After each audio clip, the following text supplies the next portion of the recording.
Hello students, welcome to my channel GJS study. I am your maths teacher और आज हम पढ़ेंगे class 9th maths NCERT के chapter 1 number system की exercise 1.5 का क्वेश्चन नंबर 4। क्वेश्चन नंबर 4 हमें यहाँ पे दिया गया है कि represent 9 square root of 9.3 on the number line.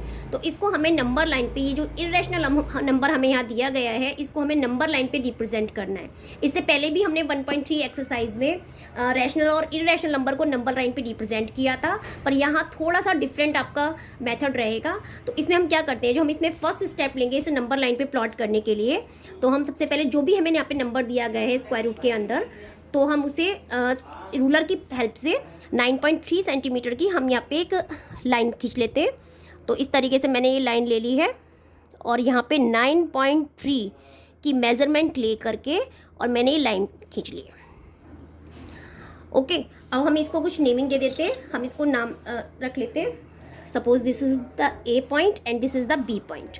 Okay, उसके बाद हम क्या करेंगे, सेकेंड स्टेप जो हमारा है, तो इसमें हम इस लाइन को 1 यूनिट एक्सटेंड करेंगे। ये 1 यूनिट हम क्यों एक्सटेंड करेंगे ये आपको आगे पता चल जाएगा।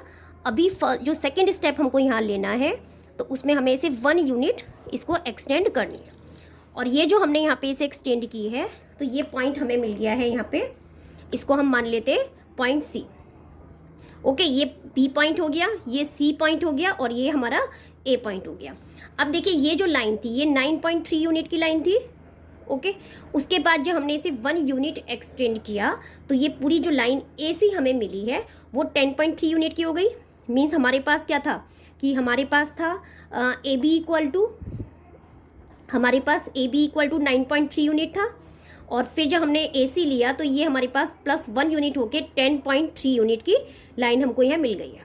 यहाँ लिख देती हूँ 10.3 यूनिट की। ओके, उसके बाद जो हम आगे स्टेप लेंगे, ये देखिए ये जो हमें लाइन ए सी यहाँ दी गई है, तो हमें इसके मिड पॉइंट चाहिए। और मिड पॉइंट के लिए हम क्या करेंगे, इस लाइन का बाइसेक्टर खींचेंगे। और बाइसेक्ट के लिए हमें क्या करना पड़ता है, हमें कंपास की हेल्प से हम इस तरीके से आधे से ज़्यादा की इसकी डिस्टेंस लेते हुए हम आर्क लगाएंगे ऊपर की साइड इस तरीके से, और ऐसी डाउन में। ऐसी हमने ए पॉइंट से लिया और हमने आर्क लगाया इस तरीके से, दिस, एंड फिर नीचे की साइड थोड़ा हमें यहाँ पे आर्क बड़ा लेना पड़ेगा इस तरीके से। तो अब इसको हम मिला देते हैं।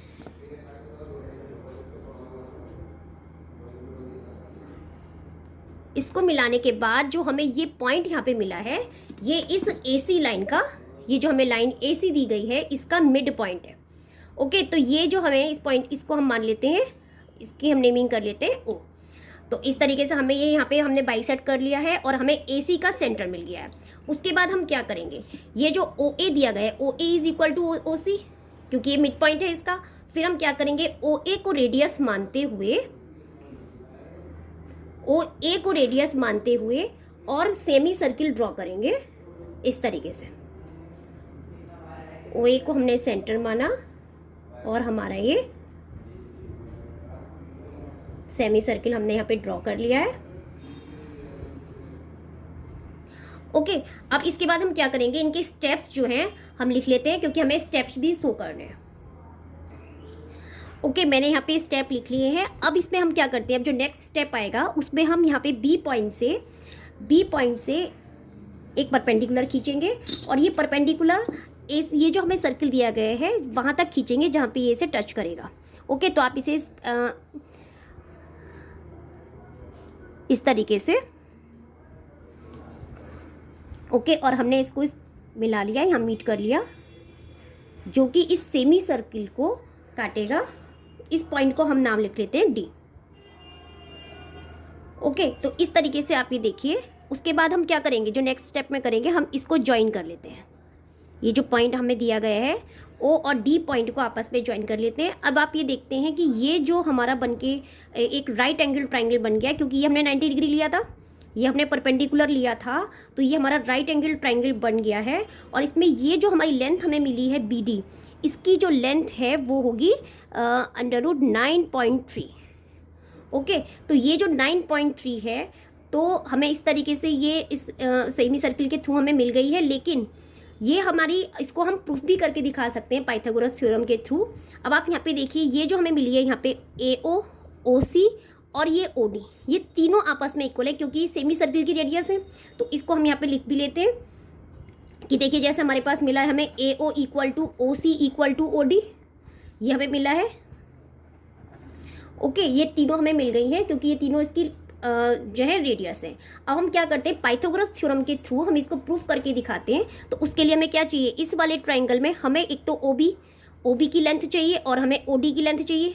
OD की लेंथ तो हमें पता है क्योंकि हमें ये जो लाइन हमें AC दी गई है ये 10.3 है और ये इसका मिड पॉइंट है। इट मीन्स जो ये OA की वैल्यू होगी वो क्या होगी, OA इज़ AC बाई 2।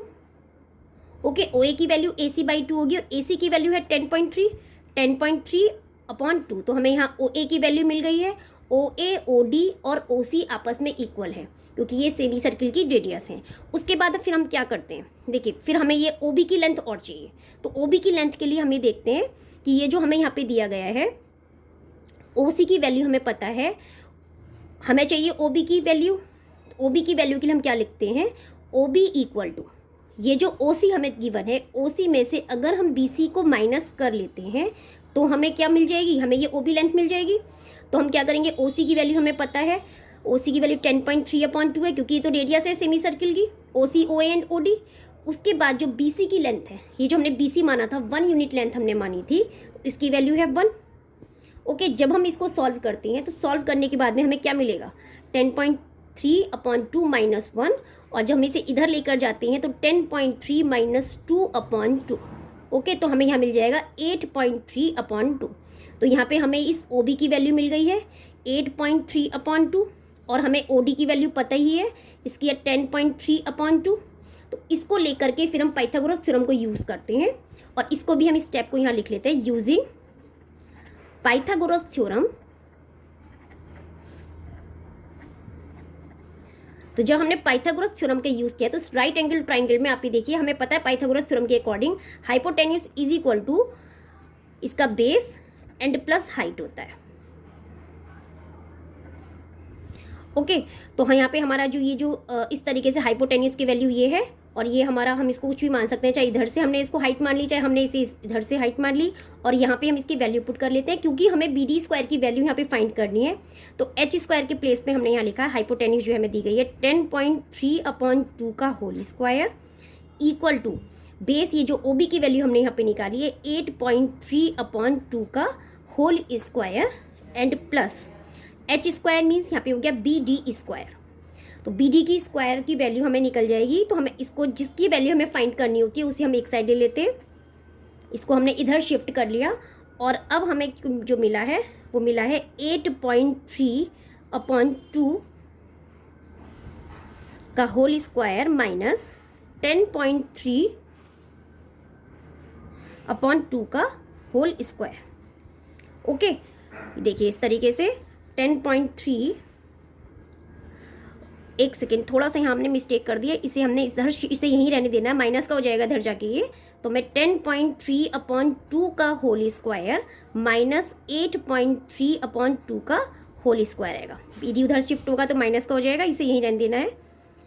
तो BD स्क्वायर की हमें ये वैल्यू मिल गई है। अब इसे सॉल्व कर लेते हैं। देखिए इसको सॉल्व करने का तरीका क्या है कि हमें जो है इसका पॉइंट है तो इसे स्क्वायर में लेंगे तो थोड़ा सा हम लोगों को ये लेंथी पड़ जाएगा।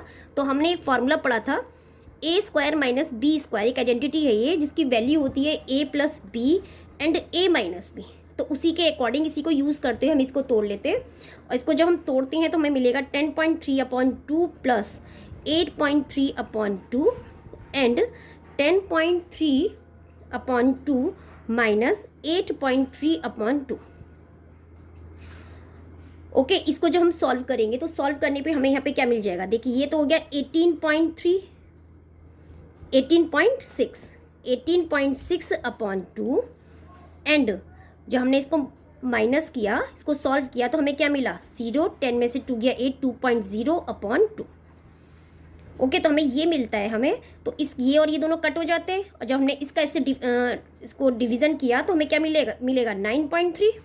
ओके, हमें यहाँ 9.3 मिल गया। इट मीन्स क्या हुआ, देखिए यहाँ पे हमें BD की वैल्यू मिल गई है, BD square equal to 9.3, it means B D equal to हमें यहाँ मिल गया है स्क्वायर रूट ऑफ 9.3। तो हमें जो ये वैल्यू हमें फाइंड करनी थी, पता लगाना था कि क्या ये वैल्यू 9.3 है, तो हमने ये फाइंड कर लिया है। हाँ, बी डी की वैल्यू स्क्वायर रूट ऑफ 9.3 है। ओके, फिर अब इसके बाद हमें क्या करना है, अभी देखिए इसके बाद हमें क्या करना है।